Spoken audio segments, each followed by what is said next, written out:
Hello guys, it's that time of the week again and it's Facebook Live. I have with me in the studio today two very versatile journalists. One of them is from Ben TV, London. Her name is Chigiogu Midra. And of course, I have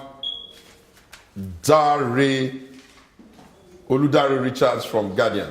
Now guys, the way we're doing the Facebook Live today is slightly different. Where as we speak now, we're like live on Skype, and that means we're live all over the world.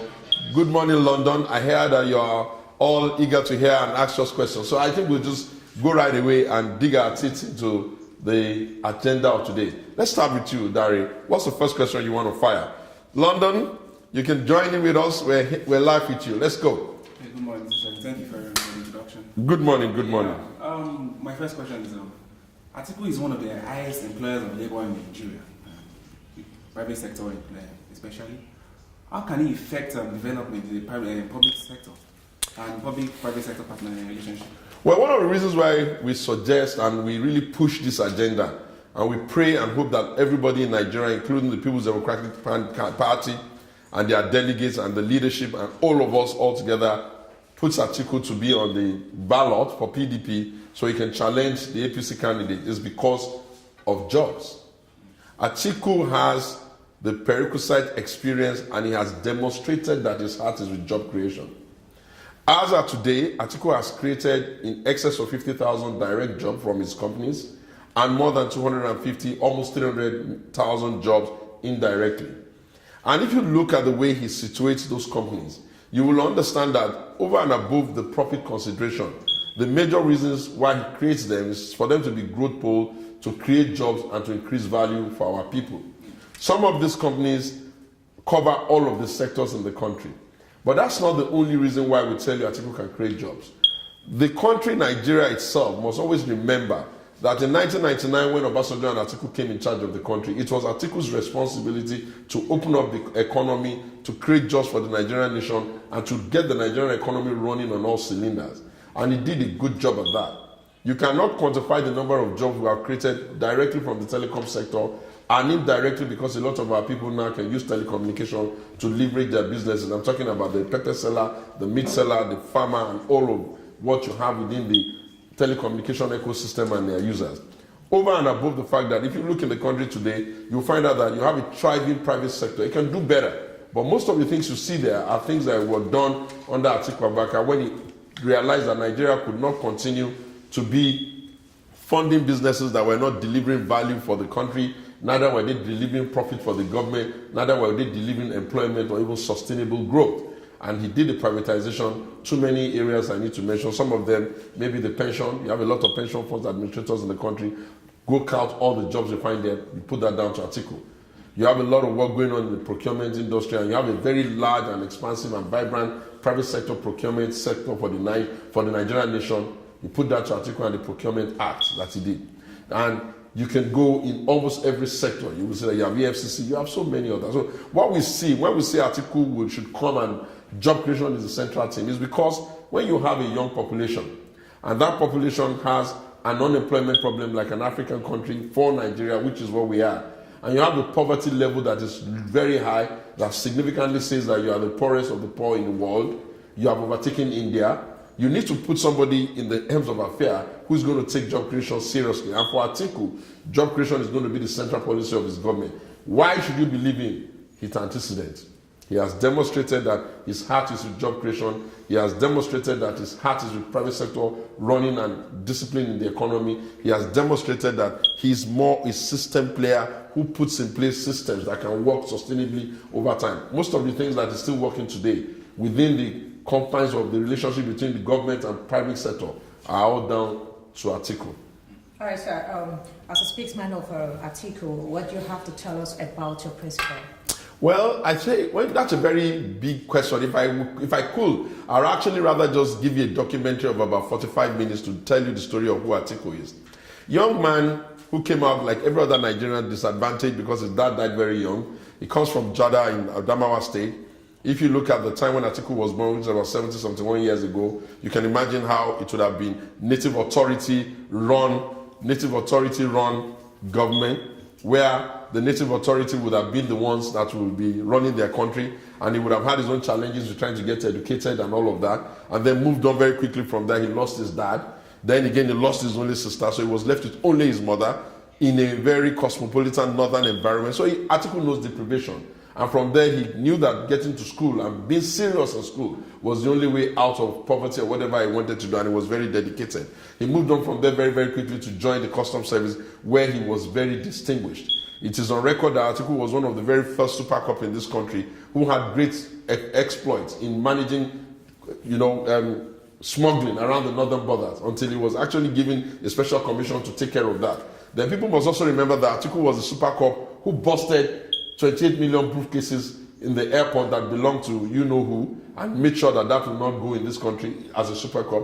Atiku also had the great responsibility with a lot of beautiful testimonial on the port decongesting period of the 1980s, where he was representing the custom and some other people were representing other agents. Atiku stood for what was right, and they did the port decongestion in there. Then he moved from there very quickly to become a retired, perhaps because he was having a lot of bountiful energy and he wanted to be in private sector, and he entered and started out with logistics.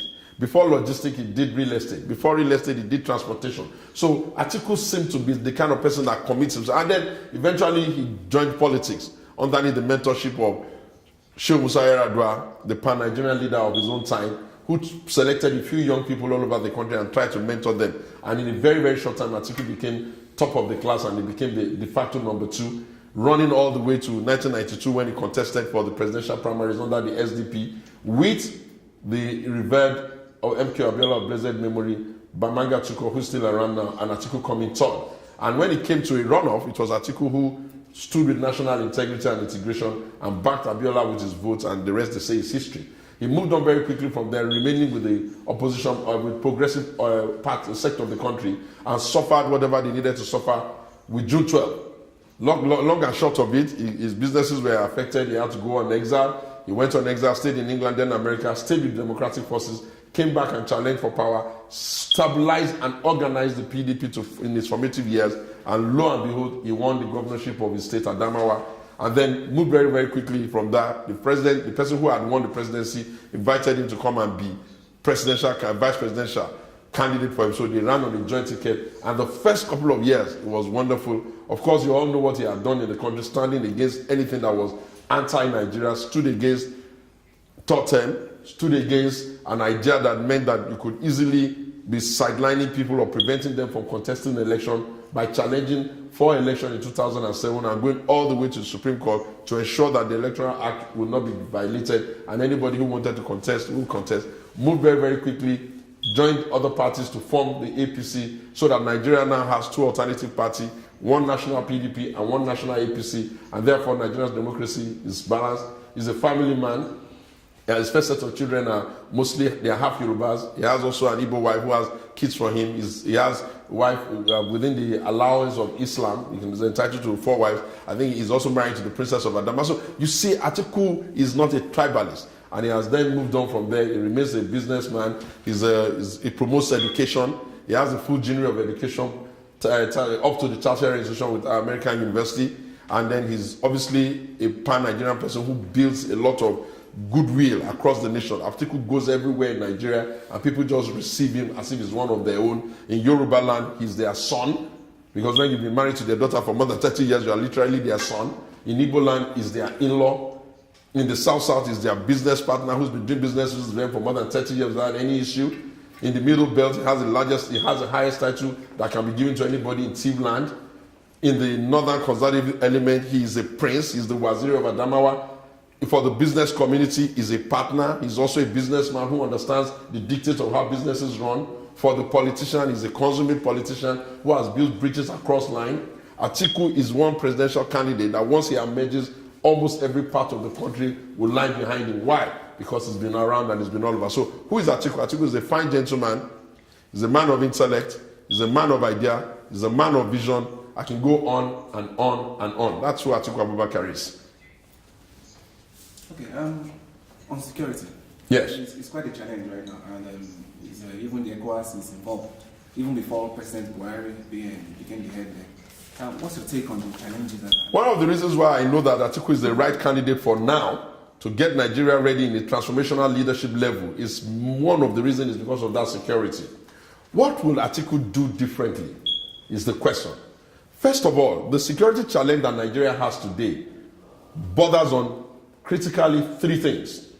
The first is that the country does not have a stable identification system that links people to a stable address. Atiku will put in place a stable identification system that links people to an address. What it means is that you won't just be Segun running up and down the street, you'll be Segun attached to an address that is verifiable and known by government. That's going to happen for everybody.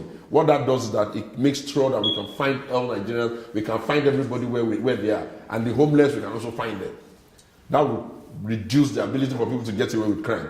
The second thing is that Atiku also understands that you need to recognize that why are we having these matters unable to be solved by even those that are generals in the army?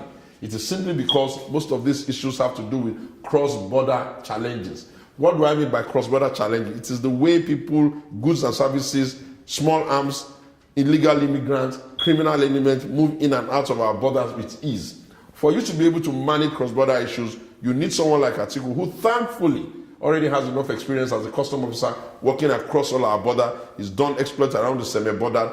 He's been in charge of the entire northern border. He's worked at our airport. He's worked at our seaport. So he understands the protocol that what needs to happen and how it needs to be strengthened to make sure that, yes, we will be big brother for everybody in Africa, but we'll also secure our border and ensure that we monitor how things happen. The third thing that Atiku is going to do is that Atiku understands that Nigeria is too advanced now.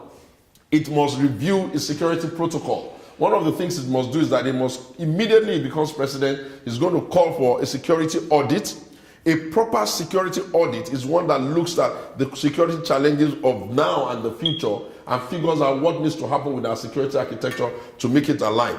Over and above that, Atiku is going to put what you call a low Earth orbit satellite across Nigeria. What a low Earth orbit satellite does for the country is that it allows the country to have imaging and video of every part of its land per second, per minute, up to 1 meter resolution. What that means is that if something is happening anywhere in a command and control office, which is going to be like a hub that is going to be secretly placed by government, they will be able to be seen who went where, what did what, like you have all over the world. It's not rocket science, it's available. And it only takes a man who has a mind and a heart and a vision like Atiku to be able to do it. Over and above that, one of the fundamental reasons why you have a lot of security policies, all of this, is that there is a correlation between unemployment and crime. When people don't have jobs, they're going to lend themselves to criminality. That's why Atiku is very big on jobs creation. That's why Atiku is very big on opening up the economy. That's why Atiku wants to convert the entire nation into a construction hub, building roads, building rails, getting everything together and getting people to be gainfully employed. And finally, Atiku believes that one of the reasons why you have challenges with security is when the government or the people in charge of the country are not prepared or willing to call a crime what it is. A crime under Atiku will be called a crime. It will not be given any other name. You won't look for any other correlation. It will not be religious. It will not be tribal. It will not be ethnic. It will not be business. It will be purely a crime. If you kill somebody under Atiku's presidency, you're going down for murder. And that's the only way we do. And Atiku also believes again that you will need to work with the base of the pyramid. Get all of the leaders of the communities to become the first line of intelligence gathering for the country. Those are the kinds of ideas. I can't exhaust it all. In a future date, when we're crossing the hurdle of the primaries, which we're busy with now, we'll do a proper unveiling of our manifesto and our program, and will allow the Nigerian and the international community to critique it. But I bet you it's the best this country has seen, and it's the best chance at getting development quickly. All right, so based on this and saying that your principal has this mindset of security in this country, do you think the people of Nigeria will also run with this vision with him? Well, I think that the people, you see, there's always a conversation around what type of leaders do the people deserve, or do the people deserve the leadership they choose? So it's a tough conversation for Nigerians. What I would just say to Nigerians and to all the Nigerians in the diaspora and friends of Nigerians, the member of the international community, is that this is not the time to play politics with development. We cannot be told that we're the poorest of the poor in the world and we're the #1 miserably poor people in the world and be happy with that. We cannot be losing jobs in tens of millions. We have lost about 10 million jobs already between 1995 today. We cannot have situations that suggest to us that people are still dying from communicable diseases, things that can be easily avoided. We cannot see that our country is basically splitting within itself for reasons best known to all of us. Therefore, Nigerians need to say, yes, we recognize that the other party, the APC, is going to have a candidate, more than likely is going to be President Muhammadu Buhari, but that the PDP also needs to bring a candidate to the table that comes with a plan. You cannot want to be president of Nigeria at this material time without a plan. And that's why if you observe from the Atiku Abubakar campaign, everywhere Atiku goes, what we talk about is our plan. Atiku means jobs. Atiku will create jobs. Atiku will make job creation the central policies of all government activities under him. Atiku means it's time to open up the economy some more and get private sector discipline to run the economy and allow business people and foreign direct business people in the diaspora to come and do what they know how to do best. Atiku means that it is time for us to unite the country. We must restructure it. In restructuring the country, we must recognize that restructuring means giving every section of the country the fillip and the opportunity to grow at a pace that is good for them. And we must do security. These are the critical things that Atiku is running on. And if Nigerians look at us in this country and understand that we're a very hopeful people, we believe in ourselves, we trust ourselves, we have the human capacity, we have the manpower. All we need is a leader who's going to put his mind where his mind ought to be and get us working. And that's the kind of leader that we think Atiku will be. That's the kind of leader we think Nigeria needs right now. And the 2019 election, frankly, is a referendum.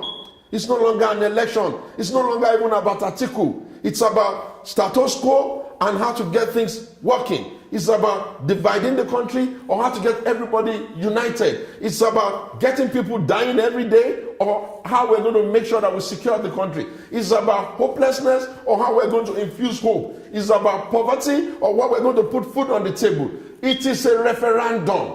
The country is already at a charge tipping point. It can go over the cliff. For us to bring it back and get it to be united and get it to become the kind of country that can challenge its neighbors and even probably challenge Europe and America in terms of development and creative energy of the people being unleashed, you need an Atiku. So the choices are very clear. It's not about ambition now. In fact, Atiku could not have imagined that his life would have been prepared so much for this assignment. Because how do you prepare for this? Atiku couldn't have known that he's going to one day in life be related to the Igbos by blood. He couldn't have known when he was coming out in life that his first set of children are going to be half Yorubas. These are just things that happen. And God doesn't make mistakes. God couldn't have taken Atiku, moved him from PDP, moved him through APC, moved him around so that everybody can have a connect of Atiku. There's hardly anybody that is a politician in Nigeria, what is saw today, that has not come over the table and the mentoring of Atiku. So you get what I'm trying to say to you. Atiku Abubakar is the candidate for Pan-Nigeria. He's the candidate for Pan-Africa. He's the candidate that will bring Nigeria to a respectable level in the world. And that's why we think he should run for president. And that's why he's running. And that's why I'm charging all the delegates and the people of Nigeria, our leaders in PDP, it's time for us to come together now. It's time for us to challenge. Whatever happens, it's a win-win situation for the PDP with an Atiku. Because what's going to happen is that it's going to allow the PDP to have its own distinguishing ideology and it to be cast a bit like we're for pro-business, we're for unity, we're for getting everybody together to be in the country and to be happy in the nation. So you see that it's gone beyond the regular, I want to be president because of that. Atiku is a pan, is even evolved beyond one section. No one section of Nigeria can take ownership of Atiku more than the other. If you say Atiku is the Waziri of Adamawa, some people will tell you that it's very important for us in the Southwest because it's our son and his children are our children and his wife is our sister. If you say Atiku is for the Southwest will tell you no, he's our in-law. His children are ours. If you say Atiku is for the Southeast, no, the South will tell you Atiku is with us. He's been doing businesses and creating value in our environment for more than 30 years without any problem. If you say Atiku is for the South, no, the Middle Belt will say no, Atiku is for us. We gave him the highest title in Tivland. We gave him this title for a purpose. If you say Atiku is for the Middle Belt, then the conservative not to say Atiku is our son. He is the Waziri of Adamawa. the Waziri of Economics is the Prime Minister of one of the biggest emirates in this country. Atiku is for everybody, and everybody should be for Atiku. All right, so do you have any understanding with the delegates who are your principal arrow heading and winning the... Well, in terms of you, I guess what you're trying to ask is our delegate outreach. Without being modest, we have reached the delegates more than anybody else. Atiku's presidential effort has gone around the country at least 3 times. First, immediately returned back to the party.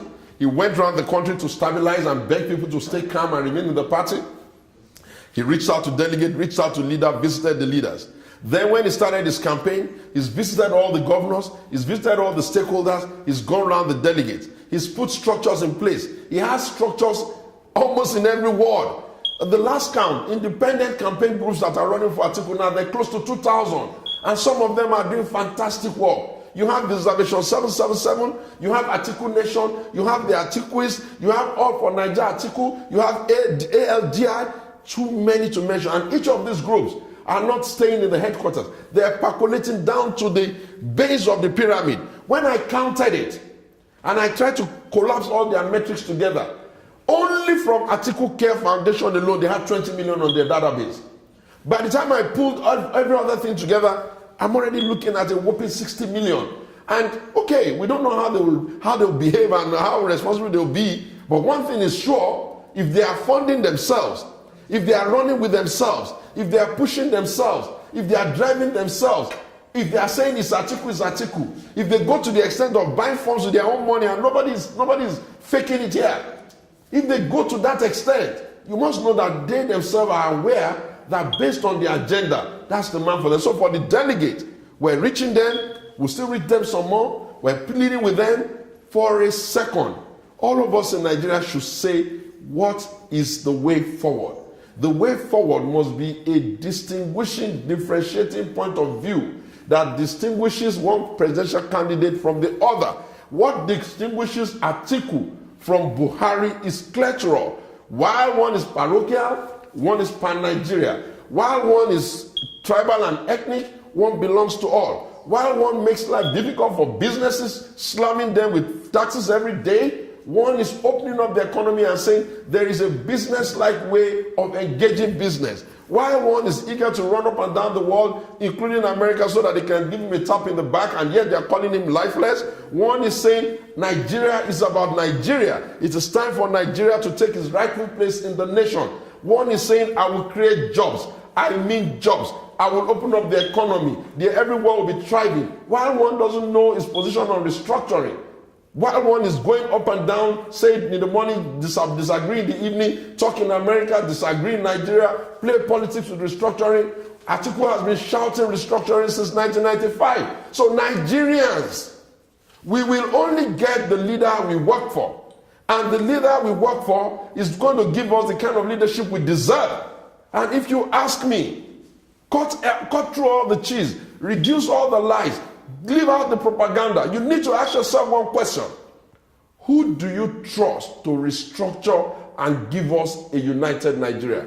If you ask me, I'll tell you, is Atiku Abubakar, former Vice President, Federal Republic of Nigeria, 1999 to 2007, incoming president by the grace of God Almighty, inshallah, as they say in Northern Parlance, candidate, aspirant for now, of the People's Democratic Party of Nigeria, the only truly democratic institution that exists in Nigeria.